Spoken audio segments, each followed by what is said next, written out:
In der letzten Folge bei Laura und Mariano ist der Motor unseres Vans kaputt gegangen, weil durch schlechte Mechanikerarbeit zuvor dann während der Fahrt das komplette Öl ausgelaufen ist und wir kurze Zeit ohne Motoröl gefahren sind. Mit dem Wohnmobil unserer neuen Freundinnen sind wir trotzdem für ein paar Tage in die Wüste gefahren, aber jetzt geht es darum, unser Zuhause zu reparieren und zu einer Werkstatt zu schleppen. Wir sind in Kerman im Osten vom Iran, wo wir auf dem Hotelparkplatz viele andere Reisende kennengelernt haben, die uns zum Glück helfen. Mit dem alten Wohnmobil von Doro und Justi sind wir zu unserem Van gefahren, der irgendwo am Straßenrand stand, um ihn dann in die Werkstatt zu ziehen. So, dann haben wir jetzt unseren Van eingesammelt. Der wird jetzt gerade hier geschleppt. Die Werkstattjungs sind auch hierher gekommen und zeigen jetzt uns den Weg zu der Werkstatt, die das dann wahrscheinlich machen wird. Wird auf jeden Fall teuer.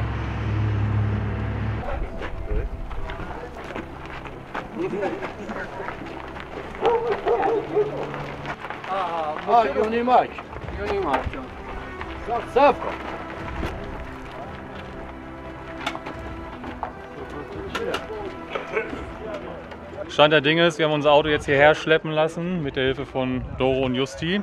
Das bleibt jetzt hier und morgen früh fangen sie an, das auszubauen und dann gucken wir, ob eine Reparatur sich lohnen würde oder ob wir einen neuen Motor bekommen. Also müssen wir hier rein.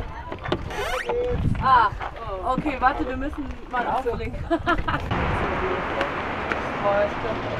Dinner Time. Wir laufen jetzt hier zu einem Restaurant. Ich weiß gar nicht genau, die haben das ausgesucht. Wir sind eingeladen von Sebastian, weil uns es so schlecht geht.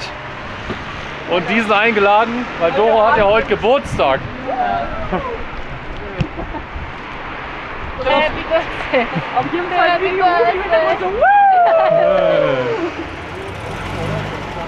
Oder wir tauschen einfach unser Auto mit dem da.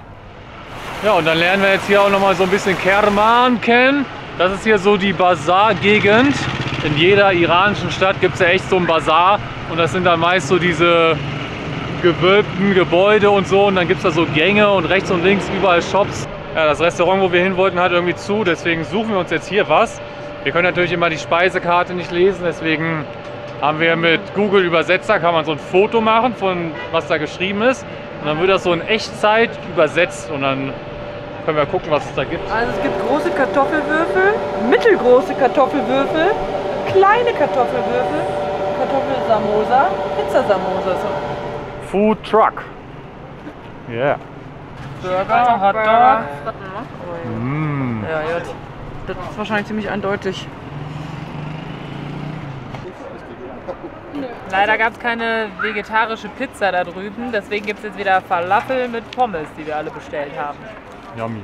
Yummy. Na klar. Jekdose. Huiuiui, das war aber lecker. Ich glaube, wir haben sogar vergessen, die Pommes zu filmen, weil wir so gierig waren. Aber wir hatten noch mega lecker Pommes. Pommes! Waren noch ein bisschen zu viele. Wir haben irgendwie 4 große Portionen bestellt. Oh, aber war jetzt gut. Jetzt sind wir alle hier voll. Ja, ich muss schon sagen, es ist echt schön, dass Mariano und ich jetzt nicht alleine mit der Nachricht mit dem Motor und so sind, sondern hier jetzt auch so einen schönen Abend mit ganz vielen tollen Leuten verbringen können und so. Und ja, nicht zusammen traurig irgendwo sitzen, ja, sondern ein bisschen Ablenkung haben und Unterstützung. So, jetzt geht's wieder in unser Abschleppmobil. In unser Haus. Ist das hier der ADAC? In unser neues Haus, ne? Oh ja, toll. Wir wohnen ja jetzt auch hier in einer WG. Ja, klar. 4er WG auf 6 Quadratmeter. Mikroliving ist das. Das kann das nicht sein. Oh mein Gott. Nee, ist die Batterie jetzt einfach tot? Leute, jetzt springt einfach das Auto von Doro und Justi auch nicht an. Also was heißt auch nicht? Es springt nicht an.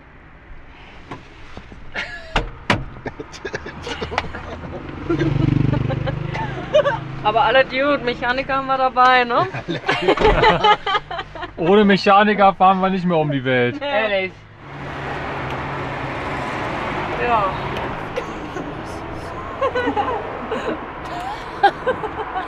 Ist die Batterie alle? Das Licht Nee, da macht gar nichts.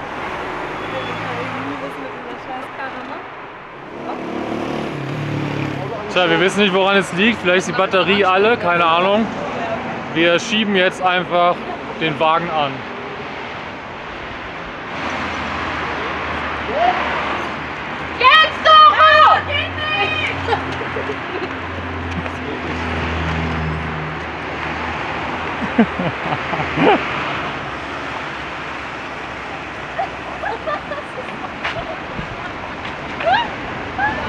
Immerhin haben wir vorher gut gegessen und müssen uns eh mehr bewegen.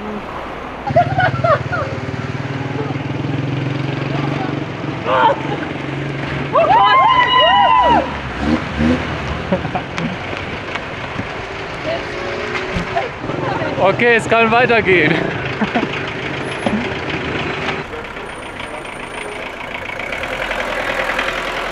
So, zurück auf unserem Campingplatz im Hotel. Ja, und so ist das, ne? Man repariert eine Sache und dabei geht dann was anderes kaputt. Man schleppt ein kaputtes Auto mit einem anderen Auto ab und dann geht das Auto kaputt. Und Sebastian mit der Familie, die wollten eigentlich heute oder morgen oder so schon eigentlich weiter unterwegs sein, aber der kommt einfach nicht hier weg als Mechaniker. Der muss einfach hier länger bleiben und die ganzen Autos immer reparieren. Unsere Schweizer Freunde sind auch wieder da. Grüezi! Okay, ist der nächste Tag. Ich habe gerade ein Snap, das ist hier so das lokale Uber oder weit ein Taxi genommen. Und hier ist übrigens, falls wir einen neuen Motor bekommen, zeige ich euch mal aus was für einem Auto. Weil wir haben euch ja schon öfter gezeigt, dass hier im Iran fahren ja das Vorgängermodell von unserem fährt hier rum, was so ähnlich aussieht, was der Minibus, sagen die mal, Benz Minibus. Das ist ja hier so der Schulbus und so weiter. Der hat wohl den gleichen Motor wie dieser Minibus, was quasi wie unser Modell ist, und den könnte man dann bei uns wohl auch reinbauen, hat auch mehr Power und so, aber ja, weiß ich nicht, ob wir das machen. Ja, Laura hat gestern auch schon unsere ganze Story auf Instagram geteilt. Daraufhin haben sich super viele gemeldet, wollen uns helfen und so, mega nett, und einige haben uns auch schon bei PayPal jetzt direkt was rübergeschoben, was natürlich voll hilft für uns, also vielen, vielen Dank dafür. Wir haben auch überlegt, ob wir so spontan irgendwie ein kleines E-Book machen oder einen Kalender und so, was wir euch geben können, dafür, dass ihr uns jetzt quasi damit unterstützt. Okay, wir haben wirklich viel überlegt, wie können wir sowas machen. Wir haben erst gedacht, boah, ja, so einen Kalender machen, aber wie verschicken wir das, wo drucken wir das? Wir sind ja irgendwie weit weg, alles schwierig. Deswegen haben wir uns gedacht, wir machen das Ganze digital. Wir geben euch 12 Bilder für euren Computer, für euren Fernseher, Tablet, Handy als Hintergrund, was ihr dann als Kalender haben könnt.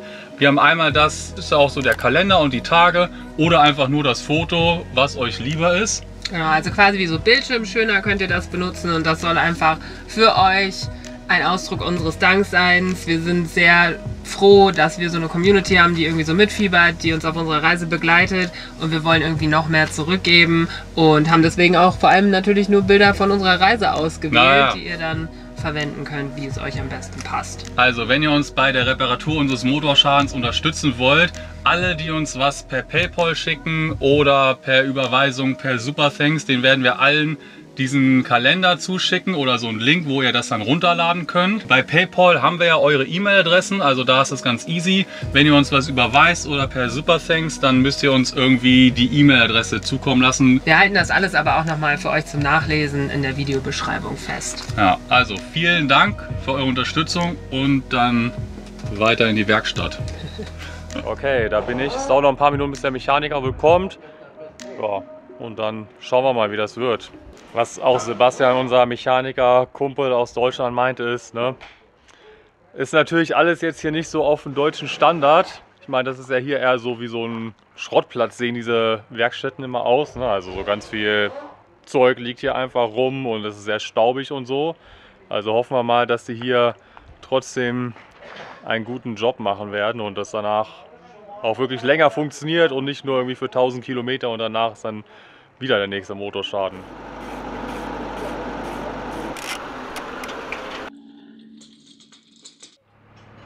So, der Mechaniker-Boss ist inzwischen da. Die fangen jetzt an, den Motor irgendwie abzuschrauben, dass man ihn rausnehmen kann. Alle sind super nett und so. Ist natürlich ein bisschen schwer mit der Kommunikation, weil die können alle natürlich kein Englisch. Aber wir haben ja Google Translate, damit geht das ja auch immer gut. Oder mit Händen und Füßen.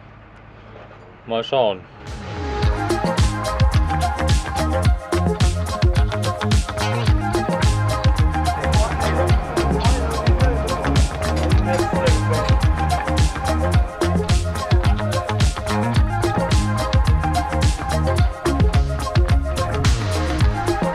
Okay, es wurde jetzt so viel ausgebaut, dass ich mal euch ein Update geben kann. Also der Motor wurde jetzt gar nicht so ganz rausgenommen, wie ich das eigentlich erwartet habe, sondern nur der untere Teil, das hier, das ist quasi so diese Ölwanne, die wurde vom Motor unten abgenommen, dass man halt unten an die Sachen rankommt, und da haben sie nämlich auch den Fehler gefunden. Okay, so sieht die Unterseite von unserem Motor aus. Und das sind die 1, 2, 3, 4 Zylinder. Und hier bei dem zweiten, da ist der Fehler. Also die haben das hier abgeschraubt und dann sind da so Platten drin und die eine hat sich krass verbogen und ja, das muss irgendwie neu gemacht werden. Aber ich kann immer noch den Ölstand prüfen hier. Offensichtlich zu wenig Öl gerade. Müssen wir also nochmal nachfüllen. Das Gute ist, die haben gesagt, die Zylinder und die Kolben innen drin, also was sich da bewegt bei den ganzen Explosionen, die das Auto vorwärts bewegen, das ist wohl alles okay. Wir dachten echt, der Kolben drin ist kaputt und der Zylinder dann auch. Und das wäre mega aufwendig, vor allem mit diesen Werkzeugen, die sie hier haben. Aber die sind wohl okay, man kann das von unten wohl so ein bisschen gucken. Müssen wir hoffen, dass es auch wirklich so ist. Salam, Mechanic. Naja, und jetzt müssen sie halt diese Metallringe irgendwie ersetzen, also irgendwo finden. Und ja, aber hoffen wir mal, fingers crossed, dass es alles nicht so schlimm ist wie befürchtet. So, Zeit zum Mittagessen. Die sind, glaube ich, losgegangen, um dieses Teil zu suchen. Weiß ich auch nicht genau. Manchmal wird mit einem ja nicht so gesprochen und einfach gemacht. Ich wollte mir jetzt Nudeln kochen und Nudeln heißen hier immer Macaron. Aber das Problem ist, weil wir so schräg stehen, ist bei uns am Wassertank das ganze Wasser hinten. Aber das Wasser wird vorne hochgepumpt und deswegen kommt jetzt da nichts mehr aus dem Schlauch. Und ich wollte eben Wasser holen, aber das, ich glaube, ich sollte das aus der Toilette holen, aber das ist übelst eklig da. Wir haben noch eine Packung von unseren Lieblingsnudeln oder Lieblingssnacks, wenn wir mal wandern gehen. Und das Gute ist, die kann man auch einfach roh essen. Also normal kocht man die mit Wasser auf, aber die schmecken auch roh.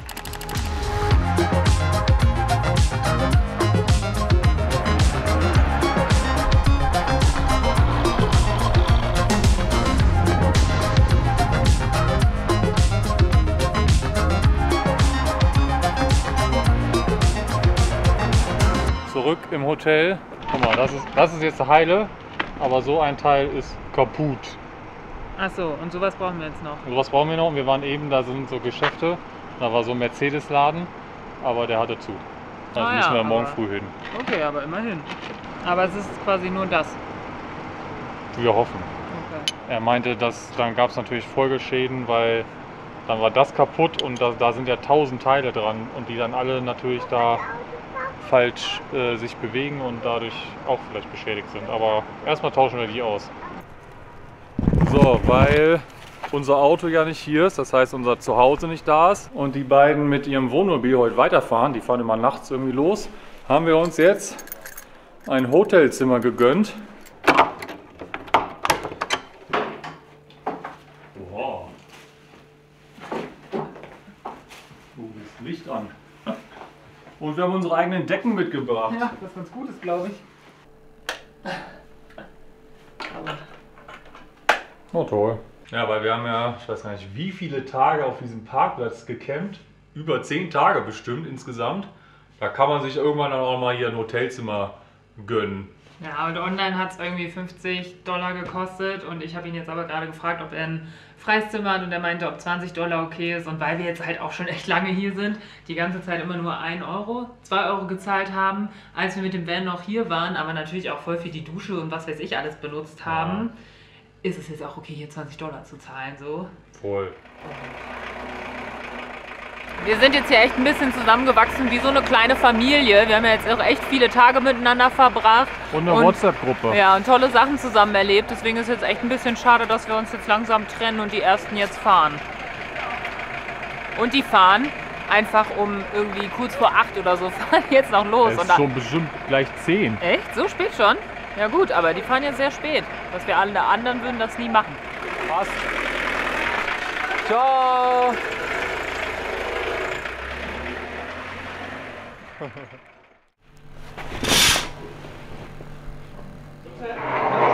Mit im Übernachtungspreis des Hotels ist auch das Frühstück, was wir hier jetzt in diesem Frühstückssaal essen können. Und es ist generell total lustig, jetzt quasi auf der anderen Seite des Hotels zu leben. Also nicht mehr auf diesem Hinterhof mit irgendwie unseren Campingstühlen und unseren Freundinnen, sondern jetzt in dieser Hotelwelt, weil anscheinend ist das Hotel auch voll ausgebucht, weil hier sind ziemlich viele andere Leute. Das haben wir sonst gar nicht mitbekommen. Und wir fühlen uns natürlich auch ein bisschen glamouröser jetzt. Aber kostet natürlich auch 10-mal so viel. Für eine Nacht im Hotelzimmer könnten wir 10 Tage lang auf dem Hof campen. Das ist jetzt wie so ein Tor in eine andere Welt. Jetzt sind wir wieder bei den Campern. Ja, guck mal, wie die hier leben. Oh Mann. So, ich werde dann jetzt aber mal zu diesem Geschäft gehen und gucken, ob wir hier diese Ersatzteile bekommen. Und dafür muss ich natürlich das Geld mitnehmen. Man hat ja hier immer so Millionenbeträge. Ich brauche wahrscheinlich 20 Millionen. 4, 5, 6, 7, 8, 9. Und mir ist gerade aufgefallen, also das sind jetzt hier die 500.000er. Das ist quasi 1 Euro. Das iranische Geld ist ja so schon verwirrend, aber es gibt zum Beispiel 3 verschiedene 500.000er. Der hier ist, glaube ich, der älteste und dann kam der irgendwann. Und das sind jetzt die neueren.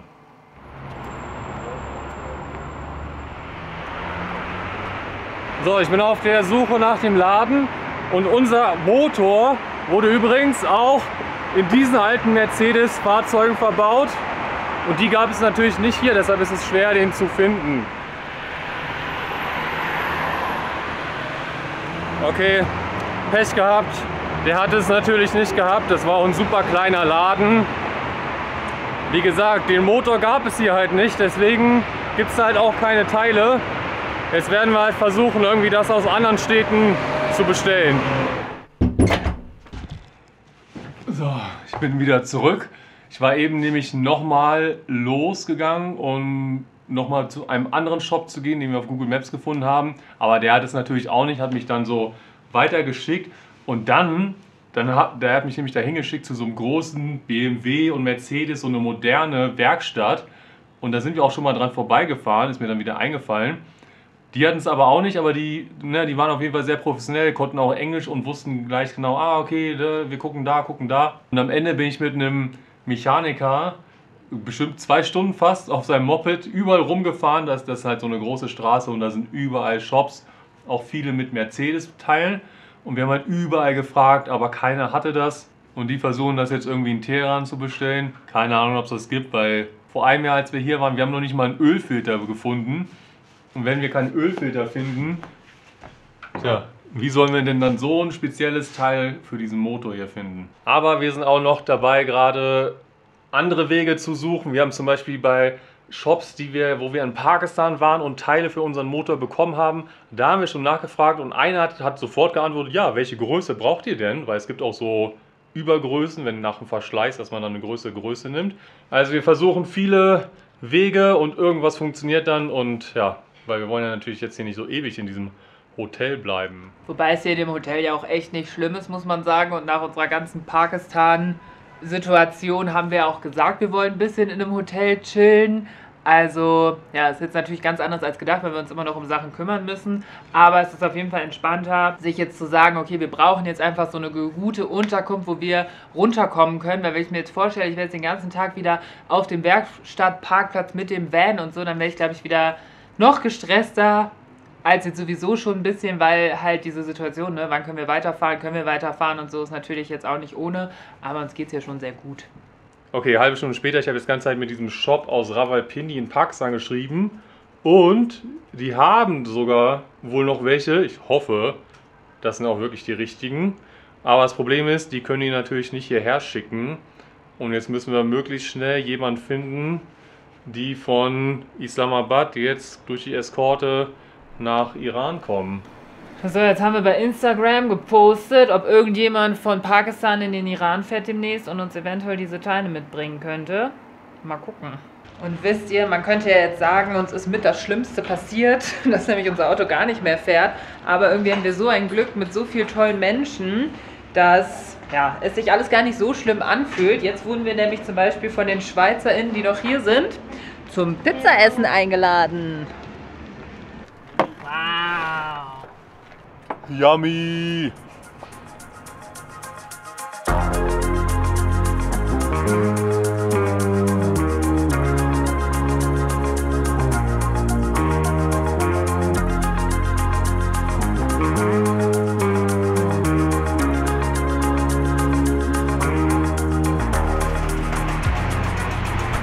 So, ich bin jetzt mal hier rüber gesnappt zum Werkstatthof. Gucken, wie hier die Lage ist, ob da alles gut ist noch bei unserem Van. Und so ein paar Sachen holen. Frische Wäsche, mein Laptop und sowas alles. Okay, es war alles super dort, aber es hat sich jetzt noch nicht viel getan. Der Mechaniker hat das Teil jetzt auch noch nicht gefunden. Ich werde jetzt übermorgen nochmal hinfahren, weil morgen ist Wochenende, Freitag. Und am Samstag werde ich dann nochmal hierher kommen und mit ihm dann irgendwo hinfahren, sagt er. Er hätte mal mit Leuten telefoniert. Mal sehen, vielleicht haben wir Glück und wir finden es hier. Ja, ich habe ein paar Sachen mitgenommen. Frische Wäsche und sowas, alles was wir brauchen. Ist halt schon ein bisschen anders, jetzt in einem Hotelzimmer zu leben.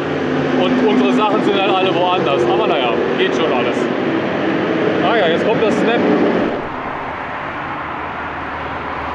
Ja, wir sind uns echt unsicher, ob wir das Teil hier im Iran finden. Deswegen verfolgen wir gerade die Option, das aus Deutschland mit DHL Express hierher schicken zu lassen. Und auch vielen Dank an voll vielen Leuten. Also manche haben uns sogar gesagt, so boah ey, ich recherchiere heute Abend mal für euch, wie man da was hinschicken kann. So, das ist mega cool. Oder Leute haben dann rausgesucht, wo man das bekommt und so. Also vielen Dank. Das hilft uns auf jeden Fall sehr viel weiter, weil hier mit dem Internet und so, das ist alles immer ein bisschen schwierig. Aber ja, das ist vielleicht, wenn wir es hier nicht finden, die beste Option. Und dem gehen wir jetzt auch schon so nach, weil ne, wenn man jetzt wartet, jeden Tag, den wir verlieren, müssen wir halt hier das Hotel bezahlen und es dauert noch länger und so. Deshalb versuchen wir viele verschiedene Dinge und am Ende können wir es aus Deutschland bestellen und dann können wir auch gleich noch irgendwie ein paar andere Teile, so wie von der Kurbelwelle die Lager, die vielleicht auch kaputt sind, weiß man nicht, gleich mitbestellen, falls das dann auch gemacht werden muss. Oder vielleicht sogar schon mal einen Kolben für den Fall, weil der klang auch nicht so gut. Chai, chai, chai. Richtig lustig, jetzt sitzen wir nicht mehr in der Lobby und kriegen immer Chai, jetzt sitzen wir auf unserem Zimmer und abends wird dann anscheinend immer Chai gebracht. Auch echt ein lustiger Brauch, also ja, aber we love it. So, ich bin von einem langen Tag aus der Werkstatt zurück. Der Motor ist jetzt draußen. Dann ist heute der Mechaniker wieder gekommen. Er hat wohl in ganz Kermann rumgefragt, ob irgendwer ihnen helfen kann oder diesen Motor ausbauen kann. Alle haben gesagt, nee, das fasse ich nicht an, weil sich halt niemand damit auskennt. Dann hat er gesagt, okay, ich mache das einfach. Ja, jetzt haben wir den ganzen Motor ausgebaut. Alle Teile, die da dran sind, der Starter, die Lichtmaschine, die Wasserpumpe, die Unterdruckpumpe für die Bremse oder was auch immer das ist. Alles Mögliche, was am Motor so dran klebt, haben wir alles abgemacht. Die Schläuche alle, der Kühler war eh schon raus. Und am Ende dann halt den Motor rausgehoben. Ja, und jetzt wird er gerade noch auseinandergebaut. Das ist ja eigentlich so dumm, weil wir müssen ja nur dieses kleine Teil ersetzen. Und um das zu machen, muss halt unten diese Kurbelwelle geschliffen werden, dass das alles wieder schön glatt ist und passt. Aber um da ranzukommen, muss man halt den ganzen Motor ausbauen. Das ist so krass. Und jetzt ist da einfach so ein riesen Loch vorne drin. Heute Morgen war ich noch so richtig pessimistisch. Naja, ist halt auch so ein sandiger Hinterhof irgendwo in Kermann. Der Mechaniker, der ist schon gut. Der kennt sich jetzt nicht speziell mit dem Motor aus, aber ist ja alles immer sehr ähnlich. Und ich glaube, der kriegt das ganz gut hin. Wovor ich ein bisschen Angst habe, ist, weil es sind jetzt 1000 Schrauben, die liegen jetzt in verschiedenen Kisten und so, dass man das alles wieder ordentlich zusammenschraubt, ohne dass da irgendwie jetzt was fehlt oder eine Dichtung irgendwie kaputt ist und so weiter. Wir nutzen natürlich jetzt die Chance, um auch nochmal die anderen Sachen anzugucken, die Kolben, was auch immer noch irgendwie kaputt sein könnte. Und dann ja, müssen wir alle die Daumen drücken, dass sie alles das wieder gut zusammenschrauben und dann läuft alles hoffentlich. Vielleicht haben wir dann sogar einen besseren Motor als vorher. In der nächsten Folge geht es ums Ganze. Ob sie es schaffen, den Motor zu reparieren und sie ihn zum Laufen bringen. Schaltet wieder ein. Danke fürs Zuschauen, euren Support und bis zum nächsten Video.